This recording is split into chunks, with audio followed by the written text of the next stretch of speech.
एक बार की बात है, एक बहुत बड़ी आर्ट गैलरी ने कॉन्टेस्ट डिक्लेयर किया।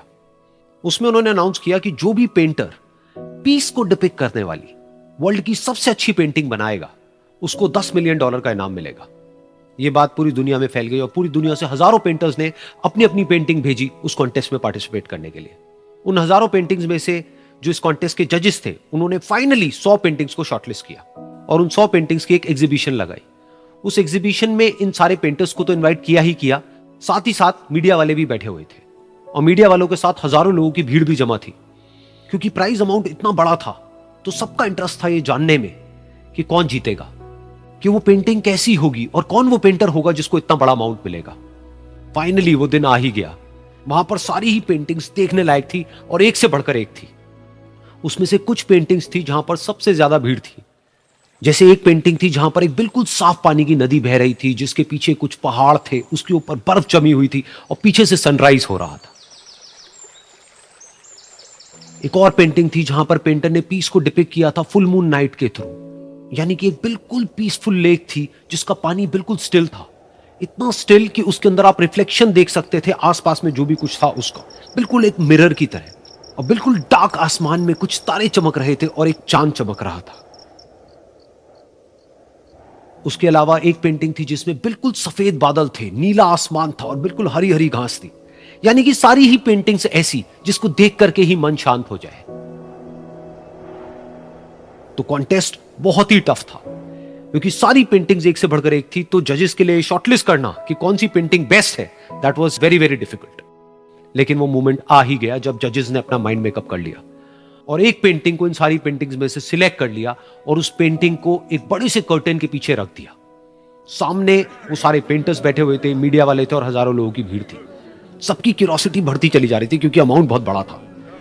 लेकिन जैसे ही वो पर्दा हटा और सामने से सबने उस पेंटिंग को देखा तो सब हैरान रह गए। सब एक दूसरे की शक्ल देखने लगे।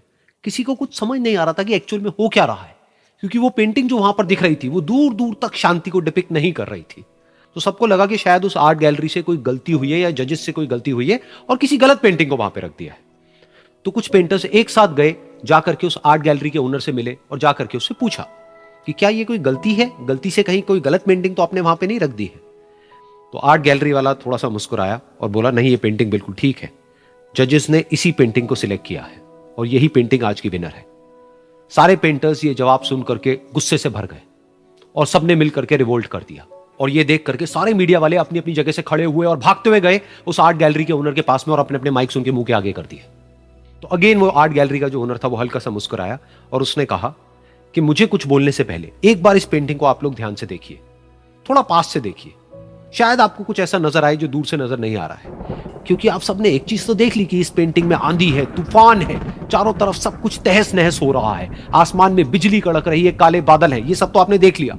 लेकिन एक चीज नहीं देखी कि इस पेंटिंग में एक घर भी है। उस घर में एक छोटी सी खिड़की है जहां पर एक आदमी खड़ा हुआ है। ध्यान से जाकर के देखिए, वो जो आदमी खड़ा हुआ है और बाहर देख रहा है उस घर से, उसके चेहरे पर कोई डर नहीं है बल्कि एक हल्की सी मुस्कान है, एक ठहराव है, एक सुकून है। और यही है शांति का असली मतलब।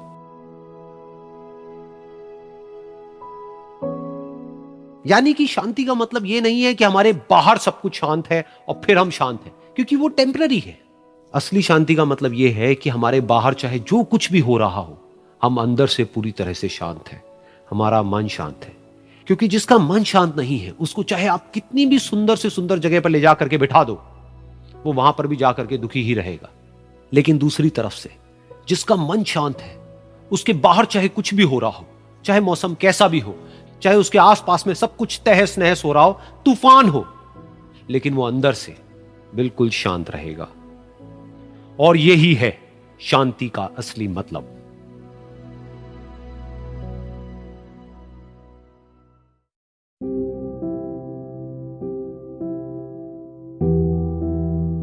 एक बार की बात है, एक छोटे से गांव में एक आदमी रहता था।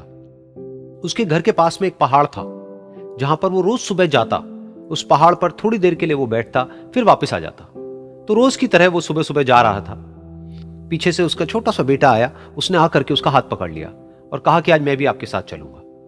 उसने पहले तो उसको थोड़ा सा समझाया और मना किया, कहा कि जो रास्ता है वो बहुत ही छोटा है, और चढ़ाई बहुत ज्यादा है, तो तुम मेरे साथ नहीं चल पाओगे। लेकिन फिर जब उस बेटे ने जिद करी तो पिता मान गया। तो दोनों पहाड़ पर चढ़ने लगे। पिता ने बेटे का हाथ कस के पकड़ा हुआ था। लेफ्ट साइड में पहाड़ थे, राइट साइड में खाई थी और रास्ता बहुत ही छोटा था। और वो पहाड़ की चोटी तक पहुंचने ही वाले थे, तभी रास्ते में एक बड़ा सा पत्थर आया। क्योंकि पिता उस रास्ते पर रोज आता था तो उसको पता था कि वहां पे पत्थर है, तो वो साइड से निकल गया। लेकिन जो बेटा था उसका ध्यान कहीं और था, तो उसका घुटना जा करके उस बड़े से पत्थर पर टकरा गया। तो फिर उस बच्चे के मुंह से एक चीख निकली, आह! और जैसे ही वो चीखा, उसकी आवाज उन पहाड़ों में गूंजने लगी। इससे पहले उस बच्चे ने कभी भी अपनी आवाज की गूंज नहीं सुनी थी, तो उसे समझ नहीं आया कि क्या हो रहा है। वो अंदर से थोड़ा सा घबरा गया। उसे लगा कि शायद कहीं कोई है जो छुप करके उसको देख रहा है और उसका मजाक उड़ा रहा है। फिर उस बच्चे ने बोला, कौन हो तुम? कौन हो तुम? तो जब उस बच्चे ने इस गूंज को सुना, उसे गुस्सा आ गया। उसे लगा कि कौन है ये जो मेरा मजाक उड़ाए चले जा रहा है। फिर उसने गुस्से से कहा, मैं तुम्हें छोड़ूंगा नहीं। और फिर जैसे ही उसने इस गूंज को सुना, वो घबरा गया। उसके पिता समझ गए थे कि क्या हो रहा है। उसने अपने पिता का हाथ कस के पकड़ लिया और उनसे पूछा, कौन है ये जो मुझे इतना तंग कर रहा है? कौन है ये जो मुझे इतना डरा रहा है? तो उसके पिता थोड़ा सा मुस्कुराए और उन्होंने खाई की तरफ देखा और जोर से बोला, मैं तुमसे बहुत प्यार करता हूं। ये सुनकर वो बच्चा हैरान हो गया। उसे समझ नहीं आया कि हो क्या रहा है, कि वही इंसान जो उसका मजाक उड़ा रहा है और उसको तंग कर रहा है, वो उसके पिता को बोल रहा है कि मैं तुमसे बहुत प्यार करता हूं। तो उसके पिता ने अपने बेटे को देखा और वो समझ गए कि उसके मन में क्या चल रहा है। और फिर दोबारा उन्होंने बोला, तुम बहुत अच्छे हो। और ये सुनकर उनका बेटा भी थोड़ा सा मुस्कुराया और पूछा अपने पिता से कि ये क्या हो रहा है। और फिर उसके पिता ने अपने बेटे को समझाया, ये जो आवाज तुम सुन रहे हो ना, ये किसी और की नहीं है, ये तुम्हारी ही आवाज है जो कि पहाड़ों में गूंज रही है और तुम्हें अपनी ही आवाज सुनाई दे रही है। जैसा तुम बोलते हो ठीक वैसा ही तुम्हें सुनाई देता है। अगर तुम गुस्से से कुछ कहोगे तो पलट करके जो आवाज आएगी उसमें भी गुस्सा होगा, लेकिन अगर तुम कुछ अच्छा कहोगे तो वो आवाज भी अच्छी होगी। बिल्कुल इसी तरह से हमारी जिंदगी में भी होता है। जैसा तुम अपने मन में इस जिंदगी के बारे में सोचते हो, ये जिंदगी तुम्हारे लिए बिल्कुल वैसी ही हो जाती है। अगर तुम मन ही मन अपने आप को ये बोलते रहोगे कि मेरी जिंदगी तो बहुत ही बुरी है, तो तुम्हारी जिंदगी सच में बुरी हो जाएगी। और अगर तुम अपनी जिंदगी से प्यार करोगे तो तुम्हारी जिंदगी भी तुमसे प्यार करेगी। ये बात उस बच्चे के दिमाग में घर कर गई और फिर वो दोनों उस पहाड़ की चोटी पर गए। लेकिन बच्चे के दिमाग में यही बात घूम रही थी। और फिर वो बच्चा खिलखिला के हंसा और उसने अपने दोनों हाथ खोले और अपनी पूरी ताकत से बोला, मैं तुमसे बहुत प्यार करता हूं।